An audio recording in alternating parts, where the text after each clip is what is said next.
Naman sa paano naman kung halimbawa bloodline mo maganda na yung bloodline mo, nandun pumapasok yung 50% bloodline, 30% law management, 20% sabihin mo ng conditioning. Ba't ang laki ng law management? Maganda na nga. Champion to champion na yung nabili mo, pati sa bloodline niya, champion. Ngayon umuwi naman yung ibon, hindi naman pumasok. Talo ka pa rin. Kasi nandun pumapasok yung sinasabi mong law management. Yun. Ngayon naman, but sa law management, kulang ka naman sa conditioning. Magaling yung ibon mo, malayo umuwi. Pero pag uwi niya, patay. Umuwi yan, kaya lang patay, hindi mo na ma-recover. Saan ka nagkukulang? Sa conditioning. Sa conditioning. Kaya nga labanan ngayon, pabilisan ding mag-recover, no bro? Recover, yan. Kasi marunong ka nang mag-recover. Kasi sa mga gamot ngayon, open book na eh. Bloodline. Katulad ko. Open book na yung bloodline. Kaya sa tingin ko bro, ang labanan ngayon, malaking factor ng kailangan magaling tayong mag-recover sa ipon. Tama lang. Kaya, ito yung support ko sa inyo. May mga gamot kami na pwede nyo i-try. Try nyo lang. Mura lang naman to. Kahit bili muna kayong tingi-tingi. Pag nasubukan ko 100%, mauhuk na kayo kasi ito yung gamot na yung alam mong wala ka ng alam na igamot sa kalapati mo, ito gamitin mo 100% may epekto sa ibon. Kaya sinasuggest ko itong mga gamot na to. Yun nga sinabi mo about dun sa paano pagpauwian, ano?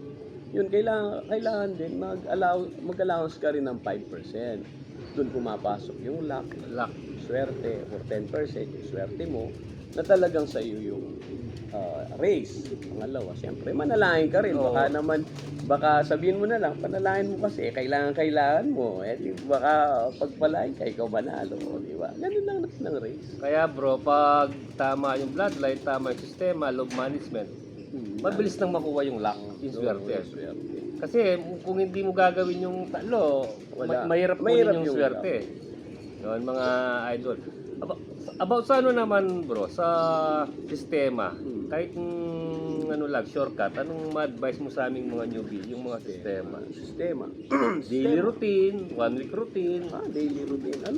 Hindi, yung ano naman sa akin, ito, unang-una sa breathing. Hindi mo makukuha sa routine. Breathing's gold. Breathing, oo. Kahit anong gawin mo. Pagka pangit ang breathing mo, wala. Nasubukan namin eh. Meron kaming ginawa dito kahit paano. Singsingan mo to, maganda lahi. Nung laban, ang ganda pawian. Nung laban na, may sakit. Yun. Diba? Kaya pag yung breathing natin, breathing failures, Wala. mahirap nang mag-isabayan sa duluhan. Mahirap. Kasi sa breathing pa lang, Talo ka na eh. Talo ka na, Ayun, binanggit ko na yung law management, yun, conditioning, bloodline. So, nandito ka na sa breeding. Pagka nandiyan ka na yung mga ibon mo, kailangan, siyempre, kung may law management ka, maganda dapat yung ventilasyon ng supplier mo para hindi sila magkasakit. At saka huwag kang halo ng ibon.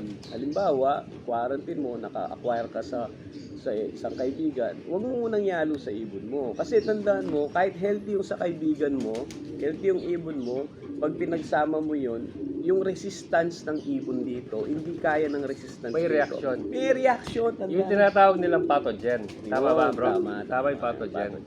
Meron reaction. Kahit pares malinis yan, kahit pares healthy, pag pinagsama mo yan, may reaction. Yun, Kaya, mga idol, magagandang tips yan para sa kapwa ko newbie idol. Diba? Kasi ganito yan. Once na yung isang puncher, o kaya ikaw, magaling ka na sa sarili mo, alam mong tama na yung ginagawa mo, unless na walang mag-prove sa ginagawa mo na tama yun, hindi mo paniniwalaan ng sarili mo. Nakuha mo yung sabihin.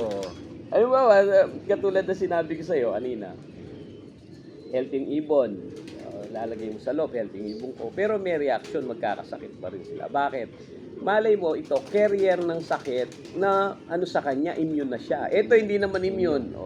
Pag nilagay mo to, tatamaan to, kaya magtataka ka, saan galing sa Mag-a-adapt pa lang yung isa. Mag-a-adapt pa lang.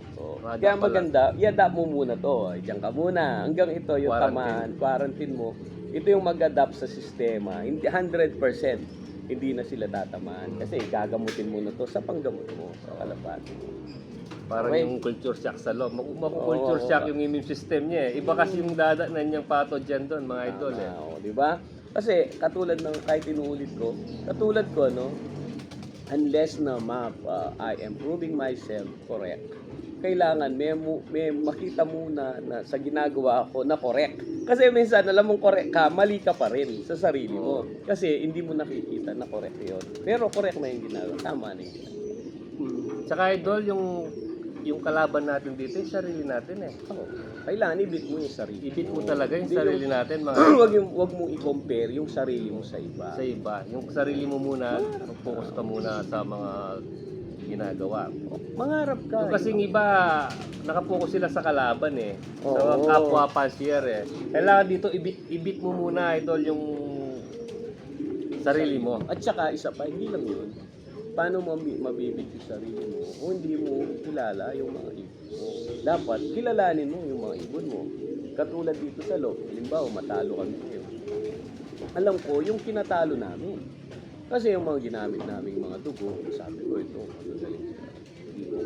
Ibibili namin. Kasi yung mga dugo dito, alam ko, may mga ibon akong alam kong malakas sa init. Meron akong ibon na malakas sa ulan. Alam kong merong distance ako. Meron ako. Kasi na-develop ko na yung blood eh. Sa tagal muna sa pigeon industry bro, hindi lang dito sa Pampanga, pati Manila, nationwide, kilala na yung mga bastron eh. Kaya mga idol, yung tips ni Baring RMC, sana kahit papaano nakatulong sa ating mga newbie. Tsaka pag-i-support pala yung mga Bastra product niya. So siguro Subukan nyo mga idol, mura na, epektibo pa. mura na, naudang pa. Hindi, joke lang. Hindi. Yeah. Pagkano, kung ano man, meron akong page, pwede kong mag-comment doon. Shoutout mo pala yung page mo. Shoutout sa Basra Pigeon, Richard M. Paparas. Yan, pwede po kayong umorder o mag-inquire, mag-acquire, whatever na gusto nyo. Chat lang po kayo dyan. Kung kaya ko rin sagutin, sasagutin. Yun. Kaya yun mga Basra user sa buong Pilipinas. Ayan. kilala na. Una, yung mga nananalong nag-chat na hindi ko sila na-upload pa, busy. Pero susunod-sunurin ko yan. Yung mga nanalo dyan sa Alegre, yung mga, yan, shout out. Sasabihin ko na, si Serrano, Mayor Benji Serrano, consilor siya ngayon. Shout out. Oo, nakaparte na dyan sa OLR. First and second, tsaka yung second. Tsaka yung iba pa, inintay ko lang yung nila feedback. Kasi sila rin naman ng everybody's happy. Salamat sa mga anong tawag dito? Balato. Sa mga nawalato nung nakaraka. Sana all.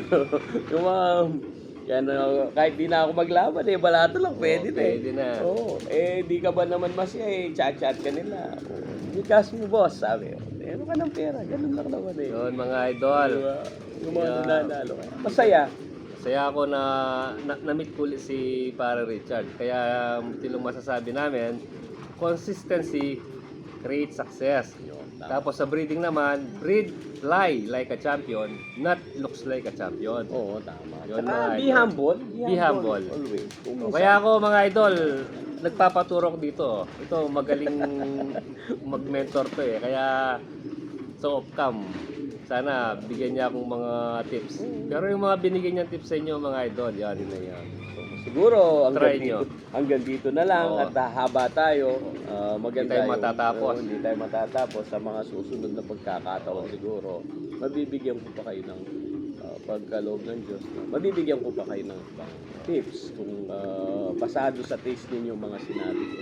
Ala, tumanda na kami sa pag-iibon, no? Dating Shoutout pala sa SFPC Family, PPCP Family. Gando Station, shoutout sa inyo. Yun, mga nakabanding ko nung Christmas party. Salamat sa pag-invite sa akin. At yung gamot, sana nakatulong sa inyo. Okay, mga kabasra sa buong Pilipinas, sana manalo lahat ng ibon. Yung balato, huwag nyo nang lakihan. Okay na yung binigay nyo. Hindi, joke lang. Salamat. Kukunin ko na yung aura nito. Ipapamana na sa akin yung magic beans. Magic beans. O yun mga idol, hanggang dito na lang. Prayer lang. Thanks be to God. Thank you. God be the glory. Salamat po sa inyo.